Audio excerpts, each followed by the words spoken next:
안녕하세요. 양쪽 변호사입니다. 네, 회사법과 세금 저번 시간까지는 그 교재 내용을 모두 쭉 훑어보는 개괄적인 시간들을 가졌는데요. 이번 시간부터는 회사법과 세금에 대한 그 주요 쟁점, 교재에 나와 있는 주요 쟁점들을 추려서 강의를 진행하겠습니다. 네, 그 적어도 그 회사법과 세금의 우리 강의 제목은 상법과 세금이긴 하지만 이제 그 다루는 내용은 이제 회사법이기 때문에 그에 한정해서 적어도 이제 회사법과 세금을 배웠다고 하면 한 이 정도는 좀 알고 있으면 좋겠다. 제 개인적으로 뽑아놓은 주제들이거든요. 그래서 이 주제들은 한번 다시 보시고 나중에 또 평가 문에 있어서도 이 주제들로 평가를 할 예정입니다. 그래서 내용들을 한번 잘 살펴보시면 좋을 것 같습니다. 예, 주제 그 교재 회사법과 세금에서 이제 1장하고 3장에 나와 있는 내용들인데요. 그 내용에 대한 이제 주제를 제가 나름대로 뽑아 놓은 걸 보면 회사란 이제 회사법을 배웠는데 그러면 주식회사란 뭐냐 이걸 알아야 될 것 같고요. 그러면 1인 회사는 가능한가? 1인 회사 문제. 회사를 이제 주식회사를 만들었을 때 그 주식회사가 이제 설립하고 있었을 때 회사 그 설립할 때 회사를 어떻게 다룰 것인가 그에 대해서도 이제 법률 관계가 생기는데 그 법률 관계를 어떻게 다룰 것인가의 문제가 설립 중인 회사의 문제인데 이것도 살펴볼 겁니다. 가장 납입 자본금을 이제 납입해야 되는데 자본금이 실제로는 납입이 안 됐으면서도 납입이 된 것처럼 하는 경우에는 어떻게 할 것인가의 문제가 가장 납입인데 그걸 또 살펴보고요. 회사 설립 관여자의 책임 이제 회사가 설립됐을 때 그 설립에 관여하는 사람들이 있을 텐데 그 사람들의 책임 문제가 있는데 그걸 어떻게 다룰 것인가 한번 살펴볼 거고요. 자본금, 자본금의 원칙에 대해서도 살펴보겠습니다. 주식 중에서 이제 종류 주식이 나오는데 종류 주식은 뭐가 있고 또 그의 법률 관계는 어떻게 되는지 한번 간단하게 살펴보도록 하겠습니다. 주권의 선의취득과 채권 판결, 네, 이제 법리적인 문제들이 나오기 때문에 주권의 선의취득과 채권 판결에 대해서도 살펴보도록 하겠습니다. 주주명부와 명예훼손, 네, 뭐 주주명부는 이제 주주들 그 명부를 작성해 놔야 되는데 이 명예훼손 법률 관계가 좀 중요합니다. 그래서 이것도 살펴보도록 하겠습니다. 마지막으로 이제 주식 양도에 대해서 살펴보는 것으로 1장부터 3장까지의 그 주제를 한번 뽑아왔습니다. 그러면 첫 번째 주제 회사란 무엇이냐?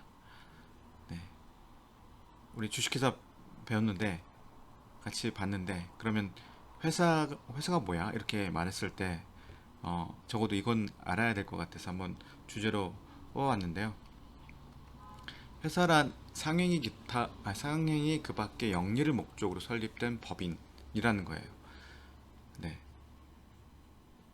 상행이 그 밖의 영리를 목적으로 설립한 법인. 그래서 여기서 이제 추출할 수 있는 게 뭐냐면 영리성을 갖고 있어야 된다는 거죠. 두 번째로 단체성. 회사는 단체를 이루는 거잖아요. 영리성, 단체성을 갖고 있고 또 법인이라는 거죠. 법에서 인정한 인이라는 거죠. 이 세 가지를 가지고 있었을 때 회사라는 거죠. 다시 한번 회사란 상행위 밖의 영리를 목적으로 설립된 법인이다. 이 법인이 갖고 있는 성질이 영리성, 단체성, 법인성을 갖고 있다. 이제 각각의 그 내용들에서 살펴보면 영리성에 대해서 한번 살펴보도록 하겠습니다. 사업에서 생긴 이익을 사원에게 분배할 것을 목적하는 게 영리라는 거예요. 이익을 분배한다는 거죠. 사업에서 생긴 이익을 사원에게 분배할 것을 목적으로 했을 때 이게 영리라는 거죠. 이익분배설이라는 입장인데 영리성은 사원에게 분배해야지 영리성이 있다는 겁니다. 분배하는 방법에는 제한이 없습니다. 어떻게든 분배하더라도 제한이 없습니다. 그러면은 의문이, 그럼 이렇게 이런 사원에게 분배할 것을 목적으로만 회사는 해야 되느냐? 비영리 사업은 어떠냐?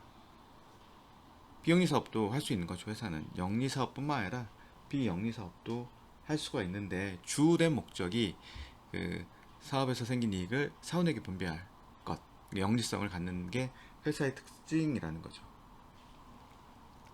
단체성에 대해서 한번 보겠습니다. 회사라고 하면은 한 명을 생각하진 않잖아요. 근데 1인 회사, 1인 회사, 1인 회사는 어떻게 할 것이냐? 예, 문제가 있어요. 1인 회사는 뭐냐면 1인의 주주 또는 사원이 회사의 성립 후 회사가 발행한 주식 또는 지분의 전부를 소유하는 회사. 그러니까 한 명이 그냥 그 주식을 다 갖고 있다는 거죠. 그러니까 사원도 한 명이고 그 지분도 그 한 명에 다 쏠려 있는 회사. 예, 이게 그러면 단체가 아니잖아요. 이게 단체라면 적어도 1인 이상, 그러니까 2인 이상이 되어야 될 텐데, 이게 1인 회사가 가능하냐? 주식회사, 유한책임회사. 유한회사는 지금, 예전에는 그 회사 설립할 주식회사 같은 경우는 3인 이상의 발기인이 정관을 작성해야 된다고 되어 있었는데, 2001년에 상법 개정을 통해서 발기인수 제한을 없앴습니다. 그래서 1인 회사가 가능합니다. 마찬가지로 유한회사랑 유한책임회사 역시, 유한회사는 2001년에, 유한책임회사는 이제 2011년에 새로 신설됐는데, 유한회사는 2001년에 1인회사 가능하도록 했고, 유한책임회사는 2011년에 신설하면서 1인 이상을 요건으로 하지 않아서 1인회사가 가능해요. 그렇다면 이제 나머지 이제 회사 중에 한 명 합자 회사는 2인 이상이어야 되기 때문에, 설립할 때 2인 이상의 사원이 공동으로 정관을 작성해야 되고, 그러면 1인만, 나중에 2인이 회사를 설립했는데 1인만 남게 된 경우에는 회사의 해산 사유가 되기 때문에 1인 회사가 인정이 되지 않습니다. 네, 단체성이 많이 완화됐다고 생각이 들죠. 이제 한 명 합자 빼고는 한 명이 회사 뭐 사원이 되고 한 명이 지분도 다 가질 수 있게끔 이제 상법이 개정이 되어 있기 때문에, 1인 회사가 가능해서 단체성 부분에서는 많이 좀 완화가 돼 있다라고 아시면 될 것 같습니다. 법인이어야 되는 거죠. 법인. 그러니까 주식회사 같은 경우는 본점 소재지에 등기함으로써 권리 능력이 발생합니다. 등기 안 되면 그 법률 행위를 할 수 없는 단체인 거죠. 그래서 자기 명의로 법률 행위를 할 수 없는 단체인데, 등기하면 이제 뭐 갑 주식회사 하면 갑이 권리 능력자가 돼서 마치 사람처럼, 사람의 인격을 가진 것처럼 행동할 수 있다는 거죠. 청산 절차가 이제 종료하면 그 등기함으로써 발생했던 권리 능력이 없어져서 법인격이 상실이 되는 거죠. 법인격이라는 것은 법에서 인정한 그 인격인 거죠. 이런 단체 활동이 대외적으로 그 단체를 사람처럼 인정해서 활동할 필요가 있기 때문에 법인을 만들었고, 법에 의해서 그 법인은 등기를 해야지 법인으로 우리가 확인도 가능하고 거래를 해야 되기 때문에 등기를 해야지 이제 권리 능력이 부여되죠. 사람은 그냥 태어나면 권리 능력이 발생한 것과는 좀 다른 거죠. 이제 법인격 부인인데, 법인이기 때문에 이 단체가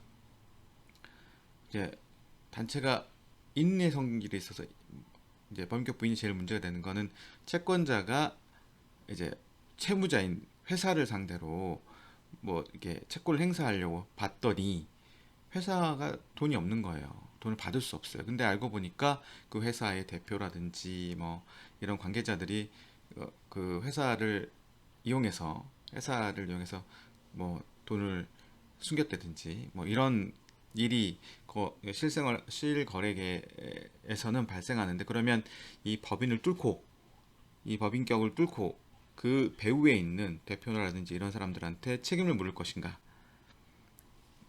이게 법인격 부인론인데, 예외적인 경우에 법인격 부인을 인정하고 있죠. 그러니까 이런 회사 제도라는 법인으로 만들어서 법에서 인정한 인격을 만들어서 애가 이제 활동하게 되는데, 그래서 그 법인 앞에 내세워서 뒤에 숨어버리는 거죠. 이게 회사 뒤에 숨어가지고 책임을 안 지려고 하는 거죠.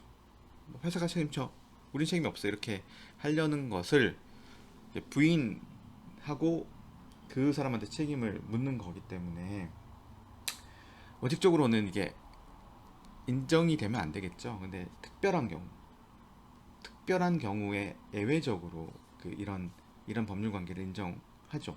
회사 제도를 남용해서 신의성실 원칙에 반해서 이런 그 법이 법인이 뭐 이제 형해화 정도 됐을 때, 회사가 이름뿐만 있지 실질적으로는 개인이 영업한 정도가 되었을 때, 이런 예외적인 경우에 법인격을 부인하고 그 배후에 있는 사람한테 책임을 묻는 거죠. 이게 이제 법인격 부인입니다. 이 법인성을 뭐 법인성을 갖지만 일정한 특정한 경우에는 법인격도 부인된다. 네. 지금까지 이제 그래서 이제 회사란 영리성을 갖고 있고, 영리라는 것은 뭐 사원에게 이익을 분배하는 것이고, 단체라는 거죠. 단체성이 있지만 1인 회사도 인정이 되어서 완화가 돼 있고, 법인성을 갖고 등기함으로써 이제 권리 능력의 주체가 되지만 일정한 경우에서는 법인격이 부인된다. 이렇게 알고 계시면 될 것 같습니다.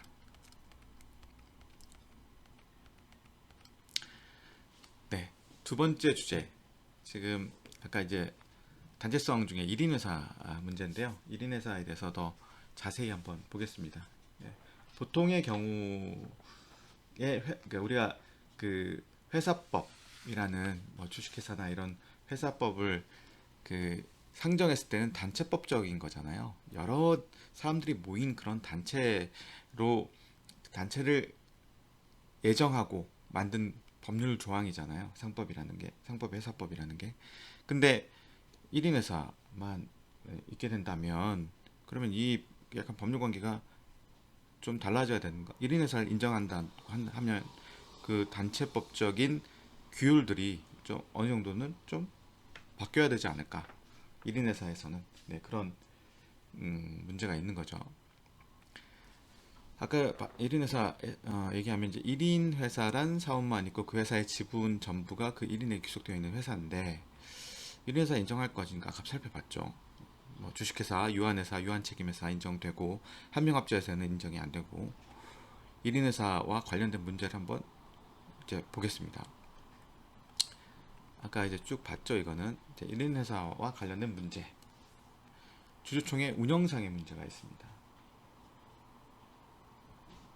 그러니까 상법상의 그 주총의 뭐 소집 절차나 결의 방법 같은 경우는 1인 1인을 전제로 하는 게 아니라 1인 이상의 주주를 전제로 해서 그 주주의 이익을 보호하기 위해서, 그러니까 주주의 이익들이 침해될 수가 있잖아요. 개개 주주의 이익을 침해될 수 있으니까 그걸 위해서 이제 규정이 되어 있는데, 그러면 1인 회사 같은 경우는 주총 운영상에 있어서는 완화가 될 수밖에 없는 거죠. 인정된다면. 그래서 그 그러니까 학설 중에 이제 통용되는 학설은 1인 회사에 있어서는 주총의 운영에 관한 상법의 규정들이 완화된다. 판례도 마찬가지로 1인 회사 같은 경우는 별도로 총회 소집 절차 필요 없다. 1인 회사인데 뭐 굳이 실제로 총회를 개최한 사실이 없더라도, 개최를 안 했어요. 그렇더라도 그 1인 주주에 의해 의결권이 있었던 것으로 주주총회 의사록이 작성됐다면 특별한 사정이 없는 그 내용의 결의가 있었던 것으로 본다. 그러니까 그 총회 개최를 하지 않고 주주총회 의사록만 작성됐다 하더라도 그 결의 내용, 그 의사록에 있는 결의 내용이 있었던 것으로 본다라는 게 판례 입장입니다. 그래서 이런 주주총회 운영상 단체법적인 것을 가정한 주주총회 운영에 관한 것들이 완화가 되는 거죠. 이사의 자기거래 제한 위반 문제. 이사는 자기 또는 제3자의 계산으로 회사와 거래하게 되면 이거는 이사의 자기거래로 일정한 이제 제한을 받아서 그 상법 이제 398조에 의하면 이사회의 승인을 받도록 하고 이사의 승인을 받지 않은 그 이사의 자기거래는 회사랑 이사와의 내부적 관계에서는 무효인 거죠. 무효이고 다만 이제 이사와 거래한 제3자가 있을 거잖아요. 그 3자에 대해서는 제3자가 선의인 경우에 한해서 유효하다는 상대적 무효설 입장인데 그러면 1인 회사는 어떨 것이냐. 1인 회사는 주주가 이사일 거잖아요. 주주가 이사인데 그러면 1인 회사 이사의 승인이 없는 이사의 자기거래에 대해서 상대적 무효설 이거 따라야 되느냐 문제가 있는데 이사의 자기거래에 대해서 이사의 승인이 없다고 하더라도 사전에 주주 전원의 동의가 있다면 자기거래가 유효하다는 게 판례의 입장입니다. 그러면 1인 회사의 경우에도 1인 주주의 의사와 일치한 경우에 주주 전원의 동의가 있었다고 보겠죠. 그러면 그렇기 때문에 전원 동의가 있는 경우랑 동일하기 때문에 이사의 승인이 없더라도 1인 주주 의사와 일치하면 이사의 자기거래는 유효하다고 보는 거죠. 유효한 거죠. 이거는 이 부분도 이제 완화된 거죠. 어차피 주주가 이사이기 때문에 상법상 이사의 자기거래 제한 위반 문제는 발생하지 않는 거죠. 다음 이제 업무상 횡령 배임. 그러니까 1인 회사니까 자기 거 아니냐. 횡령이라는 게 자기가 보관하는, 그러니까 자기가 보관하는데 그 보관이 타인 소유인 것을 자기가 보관하는데 그거를 자기가 가져버린 거예요. 타인 소유 거를. 타인 소유 자기 점유를 이제 자기가 가져버릴 때 횡령이라고 하는 건데 또 배임은 뭐냐면 타인의 사물을 처리한 자가 그 임무를 해서 이제 손해를 입힌 타인에게 손해를 입힌 경우에 이제 배임죄가 성립하는데 그러면 1인 회사는 1인 주주이고 회사랑 1인이랑 동일한 거 아니냐 해서 그러면 업무상 횡령이랑 배임죄가 문제가 안 되지 않냐 이런 게 있는데 회사랑 개인이랑은 별개의 인격이죠. 아까 법인성에도 봤듯이 회사가 이제 그 등기를 하게 되면 별개의 그 인이 되기 때문에 그 1인과 그 회사는 별개인 거죠. 그래서 1인 회사의 사원이 회사의 재산을 횡령하거나 회사에 대해서 배임하면 그 사원과 회사는 별개의 인격이기 때문에 사원의 횡령이나 배임 행위는 형법상 업무상 횡령이나 업무상 배임이 성립한다는 게 판례입니다. 이거는 당연하겠죠. 그래서 그 회사는 회사, 개인은 개인. 그럴 바에는 그 개인 그 회사를 등기하지 않고 그냥 개인 사업하면 되는 거죠. 그렇게 할 거면. 그래서 업무상 횡령과 배임이 성립한다. 그래서 1인 회사에 관련된 문제를 보면 주주총회 운영상의 문제가 있는데 이거는 완화된다. 그 다음에 이사의 자기거래 제한 위반 문제가 있는데 이거는 상법상 규정이 적용되지 않는다. 하지만 업무상 횡령 배임죄 성립한다. 이렇게 기억하고 계시면 될 것 같습니다. 지금까지 제2주제 1인 회사에 대해서 봤고 1인 회사 의의는 이거고 1인 회사 인정된다는 거, 그 다음 1인 회사 관련된 문제에 대해서 주총 운영사행 문제, 이사의 자기거래 제한 위반, 업무상 횡령 배임죄 성립 여부 이 정도 기억하셨으면 좋겠습니다. 다음으로 설립중 회사 보겠습니다. 개념 한번 보면 설립중 회사 뭐냐? 주식회사 설립 과정에서 발기인, 그러니까 회사를 설립하려고 하는 자, 발기인이 회사의 설립을 위해 필요한 행위로 인하여 취득하게 된 권리 의무가 회사 설립과 동시에 그 설립된 회사에 귀속되는 관계를 설명하기 위한 개념이다. 그죠? 이게 뭐 법률상 이런 그 설립 중에 회사라는 그 개념이 있진 않아요. 근데 이제 어, 그 회사 이제 발기인들이 이제 회사 설립하기 위해서 일정한 그 법률 행위를 했는데, 그러면은 그거는 그 회사 설립한 이후에 그걸 어떻게 할 것이냐. 그래서 이 개념을 만든 거예요. 설립 중에 회사. 그래서 일정한 경우에는 그걸 이제 설립된 회사한테 이제 법률 관계를 이제 이전시키기 위한 개념인 거죠. 여기서 이제 법적 성질과 성립 시기, 그 다음에 설립 중 회사의 대내 관계를 살펴보도록 하겠습니다. 그리고 네, 설립 중에 네, 성립 후 회사로의 권리 의무 승계의 부분인데, 이거는 좀 잘못 적었네요. 예. 그 4번은 성립 후 회사로의 권리 의무 승계를 보겠습니다. 법적 성질 및 성립 시기를 보면, 법적 성질, 그러면 이게 회사는 아니잖아요. 주식회사는 아니기 때문에. 그러면 그래도 일정한 단체인데 이거를 뭘로 볼 것이냐. 권리 능력은 없는 거죠. 권리 능력 없는 사단. 권리 능력은 등기를 해야 생기는데 권리 능력 없고 그냥 이렇게 모인 단체, 권리 능력 없는 사단이라는 게 통설입니다. 그러면 언제 성립하느냐?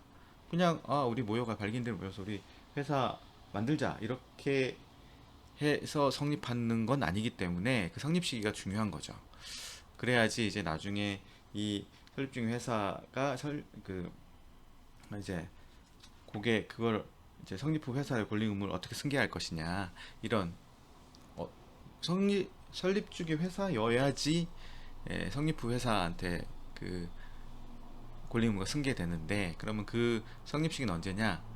정관이 작성이 되고 적어도 한 주 이상, 발기인이 적어도 한 주 이상 주식을 인수했을 때 설립 중의 회사이다 라는 게 판례입니다. 그래서 객관적으로 뭐가 보여야지 이게 그 법률 관계를 명확히 할 수 있잖아요. 그래서 정관이 우선 있다. 그리고 주식을 발기인 중에 한 주 이상 주식을 인수하게 되면 이거는 이제 진짜 회사를 설립하고 있는구나 이렇게 인식이 되기 때문에 이 정도 돼야지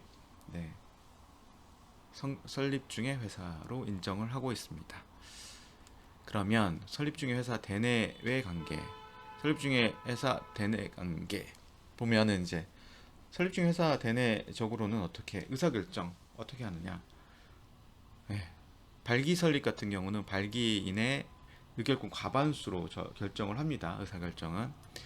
모집 설립은 창립총회에서 이제 회사 설립에 관한 그 사항을 결의를 하게 되는데, 창립총회 결의는 출석한 주식 인수인의 의결권의 3분의 2 이상이며 인수된 주식 총수의 과반수에 해당하는 다수로 정하도록 상법 제 309조에 규정하고 있습니다. 뭐 구체적인 건 나중에 살펴보고요. 의사결정은 발기 설립은 발기인의 의결권으로 과반수로, 모집 설립은 창립총회에서 한다. 그다음에 업무집행기관이 있잖아요. 이제 설립 중의 회사 업무집행기관은 당연히 이제 발기인이 이제 업무집행기관이 되는 거고요. 감사기관도 있어서 이사랑 감사가 이제 감사기관이 됩니다. 그래서 이사와 감사는 취임에 지체 없이 회사의 성립에 관한 모든 사항이 법령 또는 정관의 규정에 위반되는지 여부를 조사해서 발기인 또는 창립총회에 보고해야 됩니다. 설립 중인 회사 이제 대외 관계를 보게 되면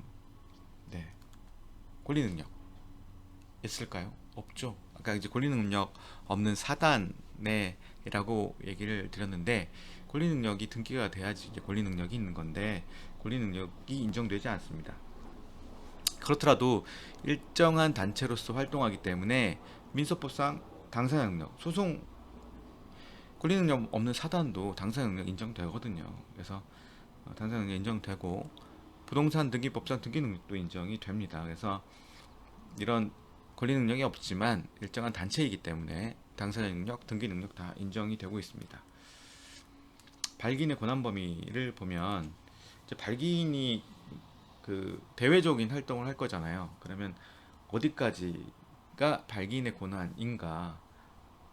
발기인은 그 이제 한번 발기인의 권한 범위 한번 다시 더 자세히 한번 보면 발기인의 권한 범위 일설 이런 설이 있죠. 회사 설립 그 자체를 목적으로 한 행위만 할 수 있다. 발기인은 아니다. 회사 설립 외와 법률상 경제상 모든 행위를 할 수 있지만 개업 준비 행위만은 제외하자라는 견해가 있고 아니다. 설립을 위한 법률상 경제상 모든 행위 할 수 있고 개업 준비도 포함된다. 네 이렇게 하는데 요런 학설 대립이 있는 이유가 발기인 행위가 고난 범위 외의 행위라고 하면 예를 들면 기업 준비 행위 같은 걸 했어요. 그러면 이 설에 의하면은 발기인의 권한 범위 외의 행위잖아요. 그러면 회사는 이제 무권 대리나 무권 대표 항변을 주장할 수가 있는 거죠. 그래서 그 발기인의 행위에 대해서 회사에 그게 법률관계 귀속시킬 수 없다. 발기의 권한 밖의 행위이다. 이런 이제 다툼들이 생기는 거죠. 그래서 근데 판례는 이제 이 개업 준비 행위도 발기인의 권한 범위에 속한다고 봐서 3설의 입장입니다. 그래서 발기인의 권한이라는 것은 설립을 위하여 법률상 경제상 모든 행위를 할 수 있고 개업 준비 행위도 포함한다. 이 모든 법률 행위에는 이런 입장입니다. 네, 하나 이제 빠졌는데 여기서 이제 마지막으로 성립 후 회사로의 권리 의무의 승계를 이제 해야 될 거잖아요.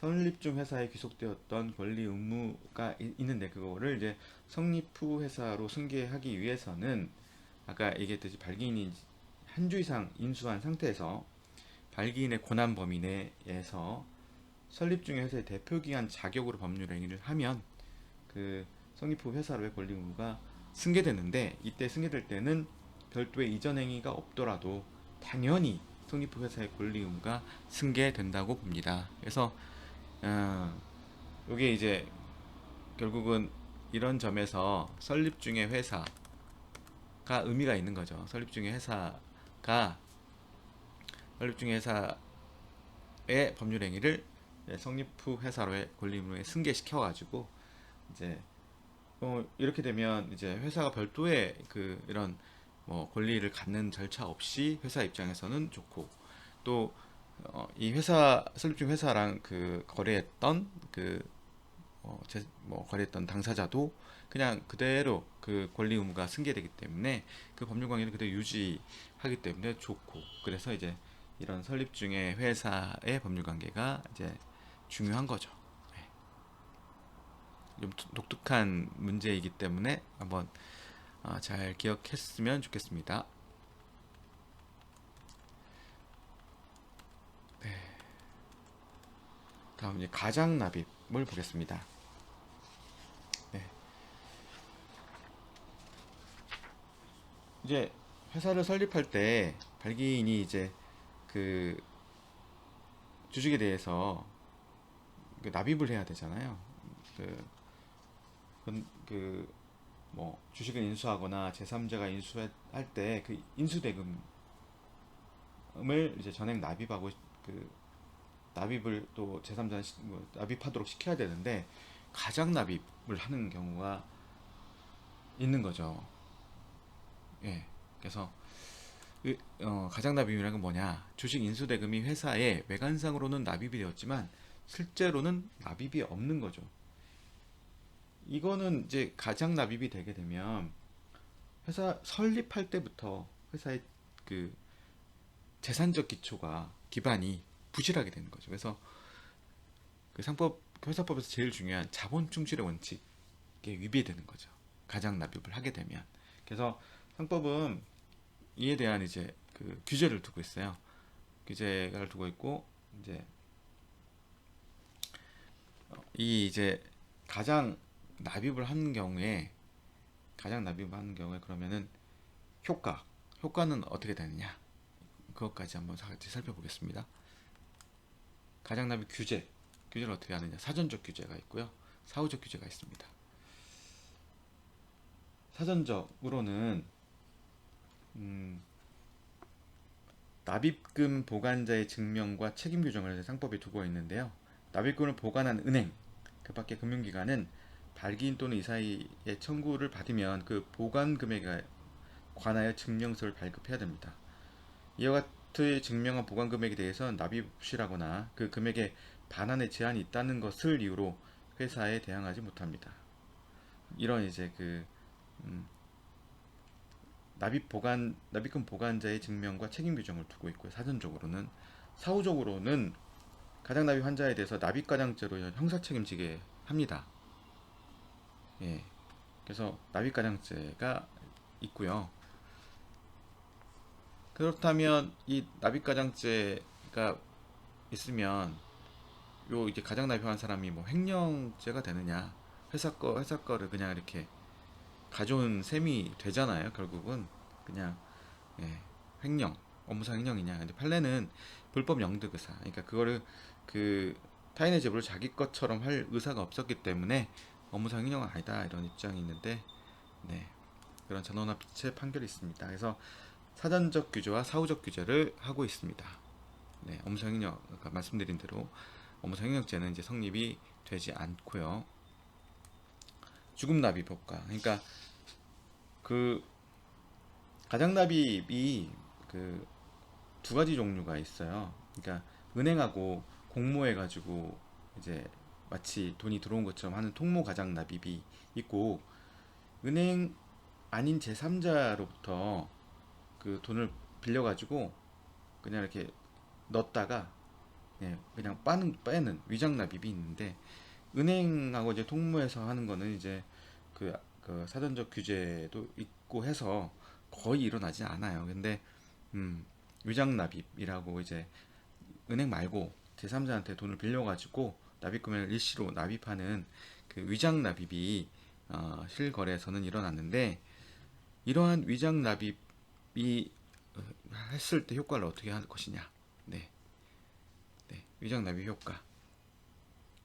판례는, 네, 위장납입도, 예, 효과 있다. 그러니까 주금납입은 회사 설립이라는 집단적 절차의 일환으로 이루어진 것이기 때문에 가장납입이라 하더라도 주금납입 효과 자체는 인정된다는 거죠. 그래서 주금납입의 효과를 인정하는 게 판례의 입장인데, 그래도 이제 납입의 효력이 인정되더라도 발기인은 손해배상 책임을 지고 민법상 또 공동불법행위 책임도 집니다. 그래서 납입 자체 효과는 있지만 발기인에 대해서 발기인은 책임을 지게 되죠. 가설인 명의나 타인의 명의로 주식을 인수했다. 그러면 주식 인수 계약의 당사자는 누구냐가 이제 문제인 거죠. 네. 뭐 A가 자신의 명의 아닌 B라는 진짜 없는 사람, 가공인물 B, 아니면 있는 사람인데 C, 뭐 이런 사람 승낙 없이, 그 명의로 이제 주식을 인수했다. 그러면 이 A 상법에 따라 주식 인수의 책임이 있는 거죠. 이런 경우에 상법이 이제 그렇게 규정하고 있습니다. 타인명으로 이렇게 인수하더라도 그 자에게 주금 납입의 책임이 있는데, 그러면 계약 당사자는 누구냐? 이랬을 때 판례는 가설인 명의나 타인의 승낙을 받지 않은 경우에는 명의자, 그러니까 가설인 명의자나 타인, 그 타인은 주식 인수 계약 당사자가 될 수 없다. 타인의 승낙 받은 경우에만 원칙적으로 명의자를 주식 인수 계약자로 보고 있습니다. 그래서 A가 납입 의무를 이행했다면 A가 주주가 된다는 거죠. 그래서 그 주식은 타인 명의로 돼 있지만 소유권은 A가 갖고 법에 따라 주식 인수의 책임도 있고, 이런 거죠. 그러니까 요거는 되게 이제 중요한 판례인데, 교재 57페이지 있는 그 판례, 예, 한번 보시면 될 것 같습니다. 그래서 이제 A가 타인의 명의로 했다 하더라도 A가 그 주식의 소유권자가 된다. 그러면 그 A는 회사에 대해서 주주권 행사할 수 있을까요?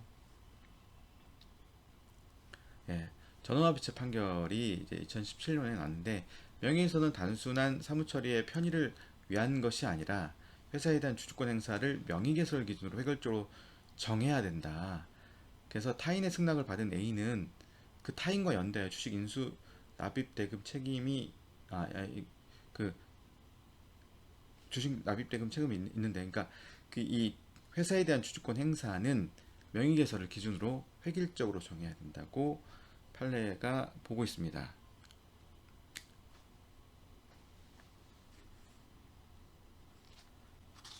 그래서 그 특별한 그 판례를 한번 보면 특별한 사정이 없는 한 주주 명부에 적법하게 주주로 기재되어 있는 자는 회사에 대한 관계에서 주식에 관한 의결권 등 주주권을 행사할 수 있고, 회사 역시 주주 명부상 주주 외에 실제 주식을 인수하거나 양수하였던 자가 따로 존재했던 사실을 알았던 몰랐던 간에 주주 명부상 주주의 주주권을 행사를 부인할 수 없으며 주주 명부의 기재를 마치지 아니한 자의 주주권 행사를 인정할 수도 없다. 이렇게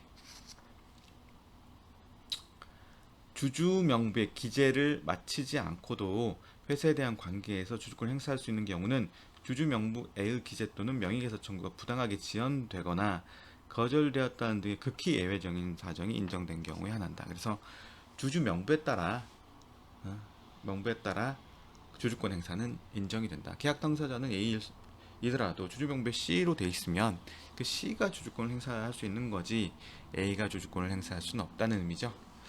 네, 이 판례도 기억을 해 주시면 좋을 것 같습니다. 네, 지금까지 가장납입에 대해서 봤는데요. 가장납입은 조직 인수대금이 회사의 외관상으로는 납입이 되었지만 실질적으로는 납입이 없는 걸 가장납입이라 하는데 두 가지 형태가 있다고 했죠. 은행하고 짠 경우, 아니면 제3자랑, 은행 외에 제3자랑 하는 경우인데, 은행하고 짠 경우는 거의 없고 제3자한테 돈을 빌려가지고 그 다음에 일시 납입하는, 이걸 이제 위장 납입이라는데, 위장 납입이 보통 일어나고, 그에 대한 이제 이런 가장 납입에 대한 규제를 사전적 사후적 규제를 가지고 있고, 주금 납입은 납입 효과 자체는 있다. 납입 효과 자체는 있고, 다만 이제 발기인이 그 손해배상 책임 등을 진다. 그리고 이제 이런 가장 납입, 이런 납입에 이제 과 더불어서 가설인명이나 타인명으로 주식을 인수한 경우에 어떻게 할 것이냐. 그렇다 하더라도 이 자기가 명의가 아니더라도 이런 그 타인명의 가설인명의를 한 사람은 주식 인수인의 책임을 지고 계약 당사자이기도 하지만 명의개설가 되지 않는 한 주주권을 행사할 수 없다는 게 이제 이런 가장납입의 법리입니다. 네, 5주제. 네, 제 5주제 회사 설립 관여자의 책임. 그러면 이제 회사를 이제 설립을 하게 되는데, 그러면 이 회사 설립에 있어서 관여자의 책임 문제를 한번 보도록 하겠습니다. 발기인 있고, 또 이사 감사가 있고, 검사인이 있습니다. 이런 회사 관여자, 또 유사 발기인이라는 이렇게 네 관여자들이 있는데, 이 네 관여자들이 다섯이죠. 다섯 관여자들이 이제 어떠한 책임을 지는지에 대해서 한번 살펴보도록 하겠습니다. 발기인, 우선 발기인을 보겠습니다. 발기인은 자본충실 책임을 집니다. 네, 자본충실 책임이 뭐냐? 네, 회사 설립 시 발행한 주식 중 회사 성립 후에 인수되지 않은 주식이 있거나 주식 인수의 청약이 취소되면 발기인이 이를 이제 공동으로 인수한 것으로 봐버립니다. 상법은. 네. 회사 성립 후 납입이 완료되지 아니한 주식이 있는 때 발기인이 연대에 그 납입을 해야 됩니다. 그래서 주식을 인수해야 되고요. 또 납입이 안 되면 납입을 해야 됩니다. 그래서 인수 담보 책임과 납입 담보 책임을 지게 됩니다. 네, 인수 담보 책임. 그러니까 주식을 인수하면 발기인이 주주의 자격을 취득하는 거죠. 근데 납입 담보 책임 같은 경우는 납입만 하기 때문에 그 주주의 그 지위는 없고 주주는 따로 있는 거겠죠. 그러면은 그 주주에 대해서 발기인이 구상권을 행사하는 겁니다. 그래서 인수담보 책임은 자기가 주주가 되는 거고, 납입담보 책임은 주주가 된 자에게 자기가 낸 돈에 대해서 구상권을 청구를 하게 됩니다. 이러한 자본 충실 책임은 발기인의 과실 유무랑 전혀 상관없죠. 회사법이 되게 중요한 거기 때문에 자본 충실 책임은 무과실 책임이고 회사 성립회비로서 발생하는 책임입니다. 회사에 대한 손해배상 책임도 져야 되죠. 발기인이 회사 설립에 관하여 그 임무를 해태한 때 그 발기인은 회사에 대하여 연대하여 손해를 배상할 책임이 있습니다. 발기인은 회사에 대한 이러한 손해배상 책임은 과실 책임이죠. 자본 충실 책임은 그냥 무조건 져야 되는 거고, 그 손해배상이라는 것은 이제 과실이 있을 때 되는 거죠. 제3자에 대한 손해배상 책임도 집니다. 발기인이 악의 또는 중대한 과실로 그 임무를 해태한 때에는 발기인은 제3자에 대하여도 연대하여 손해를 배상할 책임이 있습니다. 네, 아무튼 그 제3자의 범위가 이제 그러면 문제가 되는데 간접적으로 입은 주주도 포함된다고 보는 게 통설입니다. 회사 불성립 시의 책임도 있습니다. 회사 불성립이란 이제 발기인이 회사 설립을 착수했는데 설립 등기가 안 된 거예요. 그런 경우에 어떠냐? 발기인은 회사가 불성립한 경우에는 그 설립에 관한 지급한 비용이 발기인이 부담하게 됩니다. 이런 이제 자본 충실 책임과 회사의 불성립 시의 책임은 과실 유무랑 상관이 없는 거죠. 그냥 무조건 지는 거죠. 이거는 그래서 무과실 책임이고, 회사에 대한 손해배상 책임, 제3자에 대한 손해배상 책임은 과실 책임, 특히 제3자에 대한 손해배상 책임은 악의 또는 중대한 과실이 있는 경우에 지는 책임입니다. 예. 요 이제 네 가지 책임이 그 회사 설립에 관여한 발기인의 책임입니다. 자본금에 관한 발기인이고, 우선 그다음에 아까 지금 이사와 감사 또 검사인 유사발기인이 있는데, 이사와 감사 같은 경우는 설립 경과의 조사 보고 임무 규정에 의한 임무를 해태해서 회사 또는 제3자가 이제 손해배상을 할 책임, 제3자에 대해서 손해를 배상할 책임을 지는 경우, 이에 대해서 발기인도 책임질 때는 그 이사, 감사와 발기인 연대의 손해배상 책임이 있습니다. 예, 그러니까 발기인과 연대해서 손해배상 책임할 경우가 있고요. 검사인 같은 경우는 법원이 선임한 검사인이 악의 또는 중대한 과실로 인해 그 임무를 해태하면 회사 또는 제3자에 대해 손해배상 책임이 있습니다. 그래서 이러한 일정한 책임이 있는데, 여기서 제일 중요한 건 발기인의 책임이죠. 그래서 발기인의 책임 이 네 가지를 잘 기억해 주시기 바랍니다. 여섯 번째, 자본금에 관한 원칙. 네, 이제 자본금 되게 중요하죠. 회사에서. 네. 그리고 자본금이 중요한데, 이 자본금에 관한 원칙을 보겠습니다. 우선 자본금에 관한 원칙을 보기 전 수권자본제도, 확정자본제도 이런 게 있는데, 지금 우리 상법은 수권자본제도를 취하고 있죠. 수권자본제도라는 게 뭐냐? 우선 확정자본제도를 한번 보면, 확정자본제도라는 것은 회사 설립 시에 자본금이 정관으로 확정이 돼 있어요. 그 확정된 금액을 총액을 인수해야 됩니다. 그래서 결국 확정자본제도는 총액 인수 제도를 의미하기도 합니다. 네, 수권자본제는 이제 반해서 그 수권자본제도란 회사 설립 시 정관에 발행 예정 주식 총수만 기재하고 설립 시 그중 일부만 발행할 수도 있고, 나머지는 회사 성립 후 이사회의 결정으로 추가 발행할 수 있도록, 그러니까 애초에 다 발행하는 것이 아니라 추가로 발행할 수 있도록 하는 제도가 수권자본제도입니다. 예, 요거 두 개 좀 알고 계시고요. 자본금 확정의 원칙, 그다음에 자본금 충실의 원칙, 자본금의 불변의 원칙이 이제 자본금에 관한 원칙인데, 자본금 확정의 원칙이란 뭐냐? 자본금 확정의 원칙은 회사 설립 시 자본금 사항이 정관에 확정이 되어 있다는 거죠. 그 정관에 따른 자본 금액도 전액 납입되어야 한다는 것입니다. 그래서 자본금이 이제 확정이 되어 있는 거죠. 그리고 이제 자본금 확정의 원칙, 이거는 이제 회사 재정 건실화 및 회사에 대한 채권자를 가진 자, 회사 채권자를 이제 보호하기 위한 규정이죠. 자본금 충실의 원칙. 자본금 충실의 원칙이라는 것은 자본금 확정 원칙에 따라 확정된 자본금액에 상당하는 재산을 회사가 현실적으로 보유해야 된다는 거예요. 자본금이 충실해야 된다는 거죠. 상법에서 규정하는 자본금 충실 원칙이 예를 들면 현물출자 같은 거, 자기주식 취득도 금지하고 있고요. 법정 준비금 제도로 두는 것들이 자본금 충실 원칙을 유지하기 위한 제도입니다. 자본금 불변의 원칙이 있습니다. 자본금 불변의 원칙이라는 것은 자본금 확정의 원칙하고 자본금 충실의 원칙에 따라서 이렇게 형성된 자본금이 이걸 함부로 감소시킬 수는 없다는 거죠. 자본금 감소는 상법에서 주총 특별거래를 거치게 하는 등의 엄격한 규제를 하고 있습니다. 그래서 자본금에 관한 원칙은 한번 세 가지 있는데 자본금 확정의 원칙, 자본금 충실의 원칙, 자본금 불변의 원칙 이렇게 세 가지가 있습니다. 네, 종류 주식 이제 보겠습니다. 네, 종류 주식. 종류 주식이 뭐냐면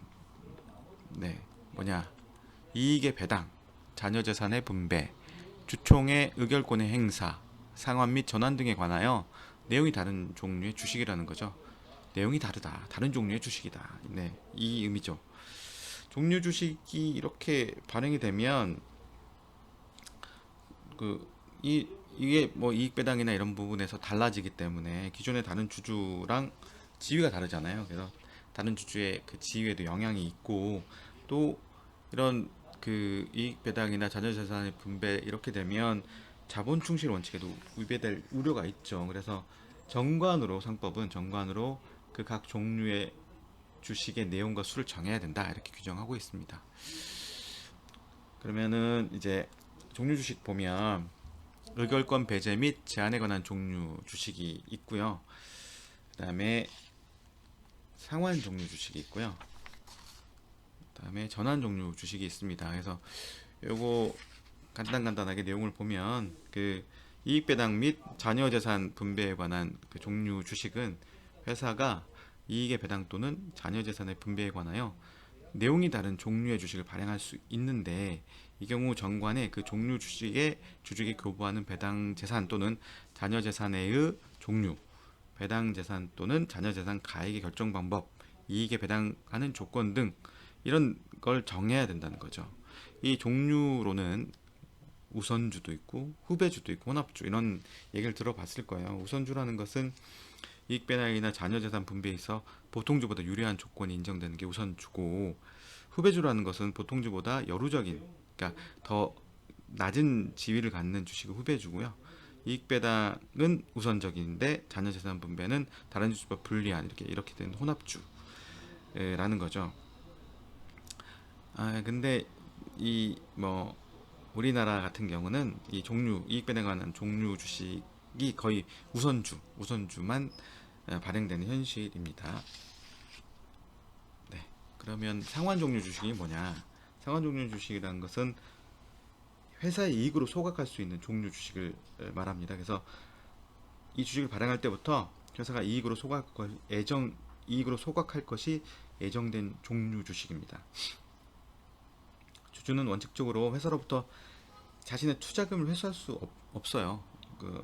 회사로부터 출자의 현금인데 이게 안 된다는 거죠. 근데 상환 주식 같은 경우는 일정 시점을 지나면 회사로부터 출자를 환급할 수 있는 특징이 있는 있죠. 그래서 이런 상환 종류 주식이 유사한 형태가 하나 있는데 사채랑 유사한 거죠. 사채도 내가 빌려준 돈을 이렇게 받는 거잖아요. 환급 받는 거잖아요. 나중에. 그러니까 이 상환 종류 주식은 그 회사가 발행한 사채랑 유사한 형태입니다. 네, 전환 종류 주식은 뭐냐? 전환 종류 주식이라는 것은 정관에 이제 일정한 사유가 발생하면 주주가 인수하는 주식을 다른 종류 주식으로 전환할 수 있는 주식입니다. 전환 종류 주식은 회사가 이제 이익이 저조할 때는 의결권 없는 우선주로 주식을 인수하였다가 또 이익이 좀 많이 나요. 그러면 보통주로 전환할 수 있어. 이게 투자자에게는 이제 투자 유인이 있는 거죠. 네, 의결권이 없다가 보통주면 의결권이 있는 이런 주식을 이제 전환 주식이라고 합니다. 네, 이렇게 이제 종류 주식에 대해서 봤습니다. 그래서 의결권 배제 및 제한에 관한 종류 주식이 있고 상환 종류 주식이 있고 전환 종류 주식이 있습니다. 네, 그 다음에 이제 제 8주제로 넘어가도록 하겠습니다. 네, 주권의 선의 취득과 채권 판결, 이걸 보겠습니다. 이렇게 법리적인 내용이 좀 나와서 요 내용 한번 보도록 하겠습니다. 네, 주권의 선의 취득. 주권의 소지인이 무권리자라 하더라도 양수인에게 악의 또는 중대한 가치를 없는 등 일정한 요건이 충족하면 양수인은 적법하게 주권을 취득하고 주주로서의 지위를 취득하는 하게끔 하는 게 선의취득인 거죠. 주권을 가지고 있는 자는 이 주권을 적법한 소진으로 추정하는 규정이 상법 336조 2항에 규정하고 있는데, 그렇죠. 어떤 주권을 가지고 있어요. 그러면 그 사람이 그 적법한 사람이라고 보게 되겠죠. 그걸 법상 추정을 해 줍니다. 이런 추정력에 따라서 그 선의취득이 인정이 되는 건데, 이 주권 소진이 그런데 무권리자다. 내가 그걸 주권을 양수하는 입장에서는 그 권리자를 다 확인할 수도 없는 거잖아요. 내가 최대한 노력을 해서 확인했다면, 그러면 내 주권을 내가 취득할 수 있게끔 해줘야 되지 않습니까? 그래야지 이런 주권의 양도가, 주식의 양도가 이루어지지. 안 그러면은 내가 사실상 조사권도 없는데 이런 거래가 이루어지지 않을 테니까, 이런 주권 선의 취득 제도가 있는 거죠. 주권 선의 취득이 인정되려고 하면 주권이 유효해야 돼요. 주권 자체는 유효해야 돼요. 그래서 위조되거나 아니면 실효된 주권은 안 된다는 거죠. 두 번째로 이제 주권이 양수인에 적법하게 교부돼야 되는 거죠. 그러니까 교부를 해야 돼요. 상속, 합병 이런 거는 그냥 포괄승계되기 때문에 선의 취득이 안 돼요. 그러니까 교부가 일어나야 되고, 그다음에 양도인, 주권을 이제 넘겨주는 자가 절취하거나 분실한 주권을 습득한 자에 한정되는지, 아니면 무권 대리인, 무능력자, 의사표시 하자가 있는 경우, 즉 양도행위 하자가 있는 경우에 선의취득 할 수 있느냐, 이런 문제가 있는데, 판례는 이런 주권을 양도하는 자는 무권리자도 되고 무권 대리인도 된다라는 입장에 있습니다. 좀 확장을 하고 있죠. 주권을 이제 그러면 취득하는 자는 악이나 중대한 과실이 없어야 된다. 어떤 거에 대해서, 예, 그 양도인이 무권리나 그 양도행위 자체가 이제 하자가 있다는 것에 대해서 알거나 아니면 중대한 과실로 그러니까 알지 못하는데 중대한 과실이 없어야 되는 거죠. 이런 경우에 이제 주권의 선의 취득이 가능하고요. 이제 주권의 재권 판결. 내가 이제 주주인데 주주가 주권을 도난당하거나 분실한 경우에 주식을 이제 양도할 수 없게 됩니다. 그런데 이제 제3자가 또 선의 취득해버리면 나는 주주로서의 권리를 잃게 되는 거죠. 그러면 이제 이 주권이 도난당하거나 분실된 경우에 공시채고 절차, 이제 공시채고 이제 법원 게시판 같은데 이제 올려가지고 그런 채고를 하고 나서 채권 판결을 받는 거죠. 그래서 주권을 무효화시키는 거죠. 이런 채권 판결이라는 건 지금 도난 분실된 주권을 무효화시키는 거죠. 그리고 나서 회사의 주권의 재발행을 청구할 수 있습니다. 그러면 이제 채권 판결 받아서 그 주권의 효력이 상실되면 채권 판결 이후에는 주권은 이제 선의로 취득할 수가 없는 거죠. 그러니까 그 주권을 선의 취득하기 위해서는 주권 자체가 유효해야 된다는 게 요건인데, 채권 판결 받아버리면 주권은 유효하지 않게 되는 거죠. 그렇기 때문에 선의 취득하더라도, 선의 취득한 게 아니겠죠. 하더라도 이제 보호받을 수 없고, 그러면은 이제 그러면 채권 판결 받기 전, 채권 판결 전 공시채고 기일까지 선의 취득했지만 권리 신고하지 않은 자는 선의 취득이 가능한가? 그러니까 채권 판결이 우선하느냐, 아니면 선의 취득이 우선하느냐, 이런 이제 대립이 있어요. 그래서 네, 판례는 채권 판결 취득자가 우선한다. 예. 채권 판결을 받으면 채권 판결이 더 우선한다. 이런 게 법원의 입장입니다. 선의취득 채권 판결은 이제 법리적인 거기 때문에 한번 알아두시면 좋을 것 같고, 그러게 뭐 그렇게 막 계속 기억하고 이럴 주제는 아닌 것 같아요. 그러니까 법리적인 내용만 좀 보시면 될 것 같고요. 아까 선의취득과 채권 판결 관계를 봤습니다. 그 다음에 주주 명부와 명의개서 보겠습니다. 주주 명부는 뭐냐? 주주와 주권의 사항을 명확하기 위해서 상법이 이제 그 법정된 기재 사항이 있어요.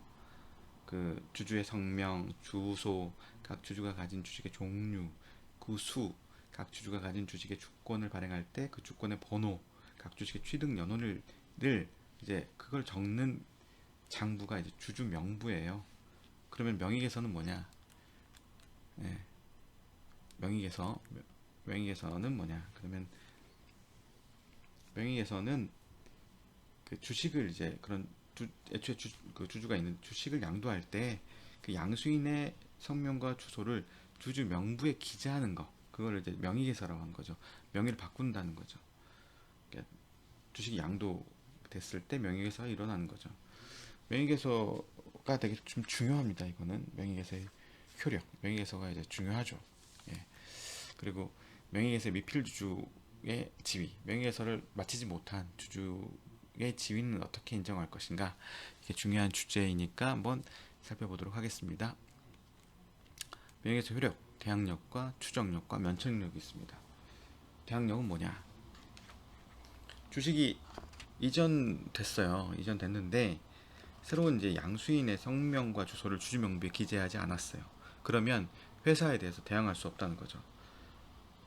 그러니까 대항할 수 없다. 이 의미는 뭐냐면 명의개설을 해야지 회사에 대해서 주주로서 주주권을 행사할 수 있다는 거죠. 명의개설하지 않으면 내가 주식을 이전받았다 하더라도 회사에 대해서 자기가 주주라고 주장을 하지 못한다는 거죠. 이게 대항력입니다. 두 번째 중요한 효력, 추정력인 거죠. 주주라고 명의개서가 되어 있다면 적법한 주주로 추정이 됩니다. 그래서 회사에 대해서 내가 주주다 이렇게 입증할 필요가 없어요.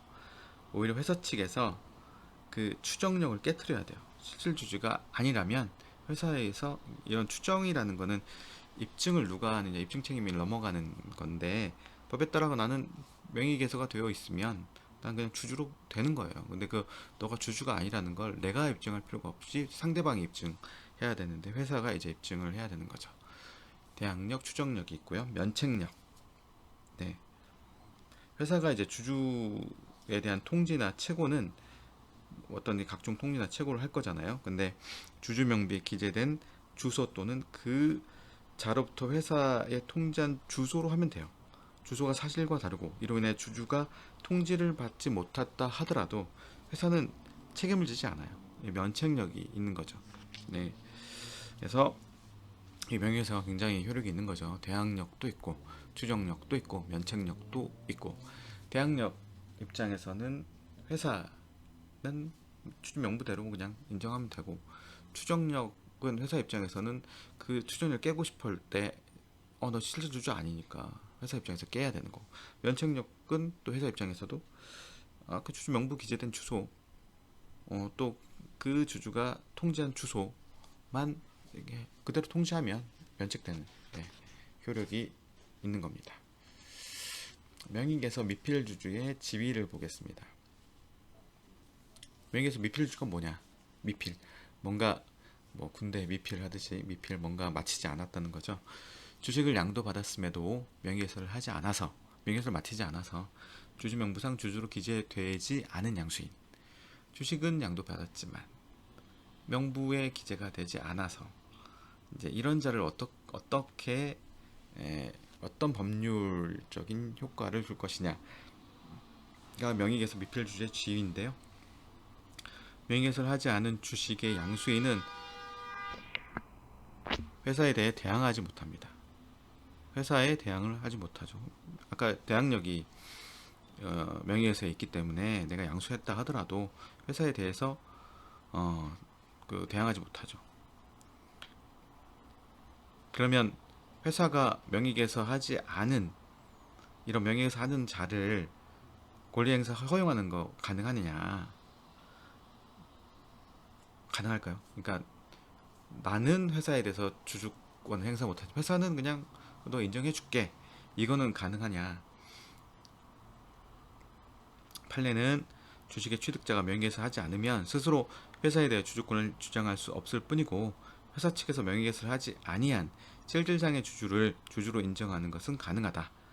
이제 편면적 구속설이라고 하는데 그 이런 명의계에서 미필주주한테는 대항력 회사에 대항하지 못하게 해놓고 회사는 인정할 수 있게 하는 편면적 구속설 입장입니다. 그래서 회사는 인정할 수 있다. 네. 그러면 명의계에서 부당거절과 이제 구제순환 보면 명의계에서 부당거절이 뭐냐면 주식의 양수인이 양도인으로부터 적법하게 주식을 인수했어요. 근데 회사에 명의개설을 근데 청구했는데 회사가 정당한 이유 없이 명의개설을 거절하는 경우야. 이 부당거절. 부당거절 하게 되면 양수인으로서 내가 뭔가는 조치는 취해야 되잖아요. 그래서 명의개설 청구 소송을 할 수 있고 임시주주 지위를 정하는 가처분도 신청할 수 있고 더 나아가서 부당거절한 이사와 회사에 대해서 손해배상 청구를 할 수 있습니다. 이런 이제 법적인 수단이 있긴 한데 그런데 이거는 직접적으로 내가 주주가 되는 건 아니잖아요. 이거는 이제 간접적인 수단이니까 주식 양수인 입장에서는 실효성이 좀 떨어지는 구제 수단이고 시간도 많이 걸리겠죠. 그래서 실질적으로 주식의 양수인을 보호하는 수단은 그러니까 주식의 양수인에게 명의계에서 된 것처럼 인정해주는 게 가장 좋은 수단이겠죠. 그래서 판례는 주식을 양도받은 주식의 양수인이 명의개설 청구하였음에도 회사가 정당한 이유 없이 명의개설을 거절하였다면 주식의 양수인이 명의개설하지 않고도 회사에 대해 주주권을 행사할 수 있다. 이렇게. 예. 명의개설 청구를 했는데 회사가 거절해요. 그냥 아무 이유 없이. 그러면 다른 법적 수단도 있긴 하지만 직접적으로 회사에 대해서 주주권 행사할 수 있다라는 게 판례의 입장입니다. 그러면 명의개설 지체한 경우에 이익기소가 어떻게 할 것이냐? 주식이 양도되었어요. 근데 명의개설가 안 되어 있어요. 이 사이에 회사가 이익배당이나 신주배정할 수 있잖아요. 그럼 이익배당이나 신주는 누구에게 귀속되느냐? 양도인에게 귀속된다. 명의개설 안 됐기 때문에 이런 학설도 있지만 통설은 주식의 실질 귀속 주체는 양수인에게 귀속되어야 된다. 그래서 이제 양수인 귀속설 입증입니다. 예, 실제로 이제 주식이 넘어갔기 때문에 양수인에게 양도받은 양수인에게 그 이익이 귀속돼야 된다. 그러면 양수인 귀속설 입장에서 회사가 이미 양도인에게 줬어요. 그 이익을 귀속시켰으면 양수인은 양도인에게 이익 반환 청구를 구할 거냐?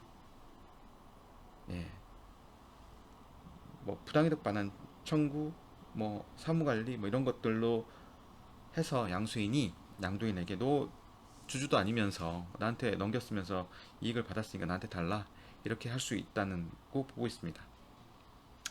예, 명의에서 미필주주 지위도 중요합니다. 그래서 주식을 양도받았지만 명의에서 안 된 경우 권리행사는 편면적 구속설에 따라서 판례가 보고 있고 명의에서 부당거절한 경우에 뭐 간접적인 수단도 있겠지만 직접적으로 그냥 주주권 인정될 수 있다는 게 판례 입장이고 명의에서 지체할 경우에 이익기속 역시 그 양수인이 직접 이익기속 주체이고 회사가 양도인에게 이익기속 시켰다면 양수인은 양도인에게 그 이익기속을 청구할 수 있다라는 게 다수의 견해입니다. 네, 이제 10주제 주식의 양도 보겠습니다. 예, 주식 양도 자유의 원칙. 주식 양도 자유로운데 주식 양도에 제한이 일정한 경우에 있죠. 주식회사 같은 경우는 이제 한명합자 회사와 달리 퇴사 제도가 없습니다. 그래서 자기가 출자한 금액의 회수를 보장해야 되기 때문에 주식 양도가 자유롭게 돼야 됩니다. 그래서 이걸 보장할 필요가 있어서 상법은 주식 양도 자유 원칙을 규정하고 있어요.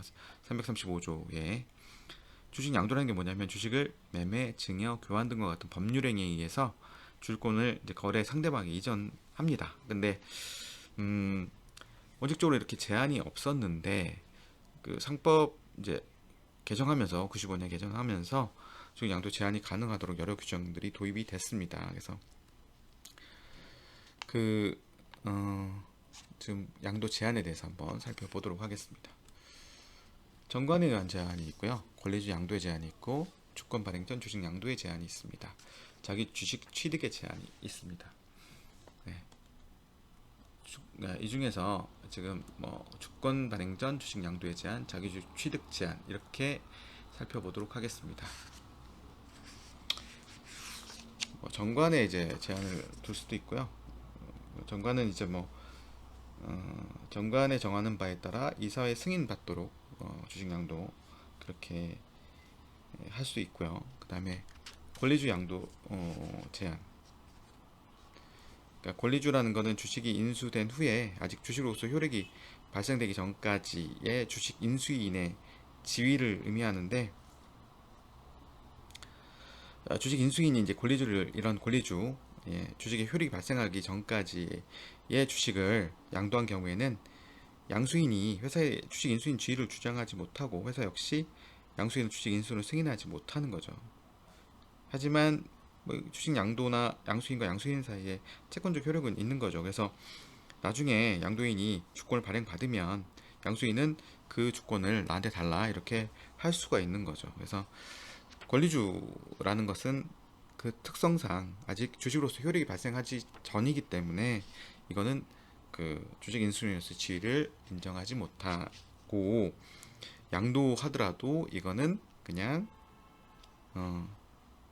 이게 채권적 효력밖에 없다.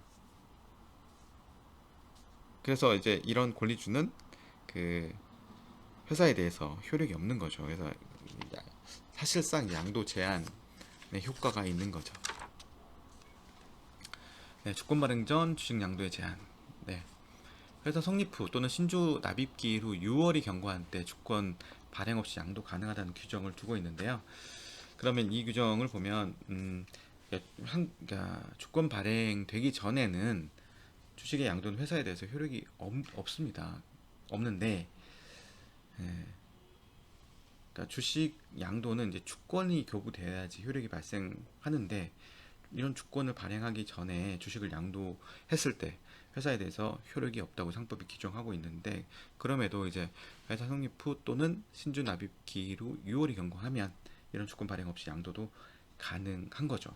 그러니까 주권 발행 전에 주식 양도는 제한이 되지만 그 제한은 일정한 6월이 경과하면 제한이 풀리는 거죠.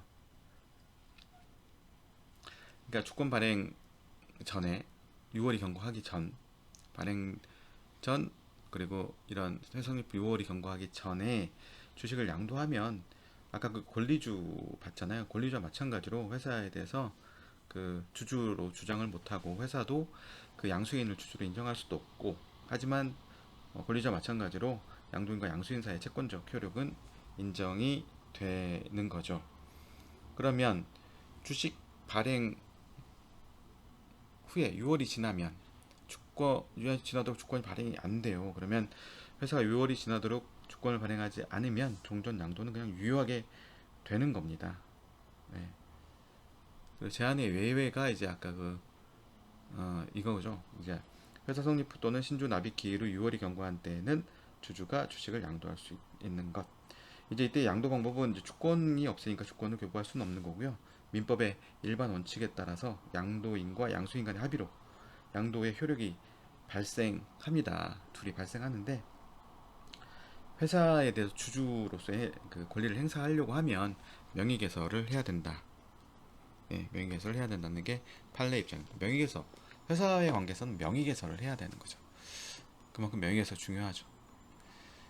자기 주식 취득의 제한. 네, 자기 주식은 뭐냐? 자기 주식은 뭐 회사 A가 있는데 그 A의 명의와 A의 계산으로 A가 발행한 주식을 취득하는 것을 이제 자기 주식이라고 합니다. 근데 이렇게 자기 주식을 회사가 취득하게 되면 회사가 자기 주식의 소유자에 대해서 대가를 지불하는 거잖아요. 그러면 자본 충실 원칙에 결과적으로 반하게 되는 거라서 이게 이제 금지가 되는데, 2011년 이제 상법을 개정해서 적대적 기업 매수에 대응하는 수단이 될 수가 대응하는 수단이 필요하다는 점에서 자기 주식을 예외적으로 취득할 수 있는 경우를 규정을 하게 됐습니다. 그래서 특정 목적에 의한 취득이나 배당 가능 이익 범위 내 취득이면 자기 주식을 취득할 수 있다고 합니다. 특정 목적에 의한 자기 주식 취득은 뭐냐? 회사가 이제 배당 가능 이익이 없는데도 회사의 합병 또는 다른 회사의 영업 전부의 양수로 인한 경우, 회사의 권리를 실행함에 있어 그 목적을 달성하여 필요한 경우, 단주의 처리를 위하여 필요한 경우, 또 주주가 주식 매수 청구권을 행사한 경우에는 자기 주식을 취득할 수 있다고 보고 있습니다. 있다고 규정하고 있습니다. 이거 말고 이제 배당 가능 이익 범위 내에서 자기 주식을 취득할 수 있는데요. 회사는 배당 가능 이익 범위 내에서 거래소에 시세가 있는 주식의 경우에는 거래소에서 취득하는 방법, 주식의 상환에 관한 종류 경우 외에는 각 주주가 가진 주식수에 따라 균등한 조건으로 취득한 것으로서 대통령령으로 정하는 방법에 따라 자기 주식을 취득할 수 있다고 규정하고 있습니다. 여기서 배당 가능 이익이란 뭐냐면 직전 결산기의 대차 대조표상의 순자산액에서 자본금 등 법령이 정한 금액을 뺀 금액이 이제 배당 가능 이익입니다. 그러면 이런 자기 주식을 취득하잖아요. 그럼 이 자기 주식은 어떤 지위를 가지고 있느냐? 의결권이 없습니다. 상법은 이제 회사가 보유한 자기 주식은 의결권이 없다고만 규정하고 있는데 그 외에 다른 주주권은 어떠냐? 그건 규정이 없어요. 근데 일반 주주 이익을 보호하기 위해서 어떠한 그 자의권은 어떠한 자의권도 인정될 수 없다는 게 일반적인 견해입니다. 공익권 자의권 한번 찾아보세요. 공익권 자의권 다 인정될 수 없다는 게 이제 일반적인 견해입니다. 위법한 자기 주식을 취득했다. 아까 그 특정 목적에 의한 자기 주식 아니면 배당 가능 이익 범위 내 그 자기 주식이 아닌 자기 주식을 취득한 경우에는 효리가 어떠냐? 무효다, 아니다, 유효하다, 아니면 상대적 무효다 이런 견해 대립이 있는데 판례는 명시적 규정이 없는 한 설령 회사 또는 주주나 회사 채권자 등에 생길지 모르는 중대한 손해를 회피하기 위하여 부득이한 사정이 있다고 하더라도 자기 주식의 취득은 허용되지 않는 것이고 이와 같은 금지 규정에 위반하여 회사가 자기 주식을 취득하는 것은 당연히 무효다. 무효설 입장입니다. 그러니까 특정 목적에 의한 취득, 배당 가능 이익 범위 내의 취득이 아니면 자기 취득은 무효다. 예, 무효다는 입장입니다. 네, 여기까지 이제 이번 그 1장부터 3장까지 그 주요 주제에 대해서 살펴봤습니다. 교재 내용도 좀 더 살펴보시고요. 이 주요 주제들이니까 이 주제들 잘 살펴봐서 숙지하시면 도움이 될 거라고 생각합니다. 네, 지금까지 잘 들어주셔서 감사합니다.